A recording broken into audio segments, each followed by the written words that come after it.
Hello everybody, today we're going to go ahead and talk about one of our brand new items. This is going to be our snow ice, Korean style snow ice machine. So we're going to go ahead and simply just demonstrate how it actually works. Okay, in this video we're going to go ahead and show you with our first alcoholic drink. This is going to be a lime seltzer. So we're going to show you how this works with an alcoholic drink. You can use this for any type of drink, but in this case we're using a seltzer to show you how it works. So simply what we're going to do is going to place the alcoholic drink, the seltzer, on the top insert, and once we start pouring it on the top, you can see as it right away starts creating it into a snow ice texture. Okay, so we're just going to go ahead and pour a little bit to show you how it works.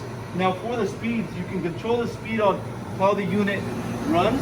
If you want it to go a little faster, you can control it, or if you want to go a little slower, you can simply control it on the side control that is located on the unit.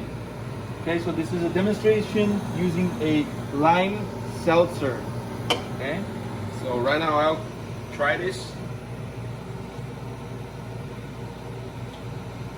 Yeah, you can taste the 100% from the seltzer, and it's like a texture you never tried before. Yeah, it's good.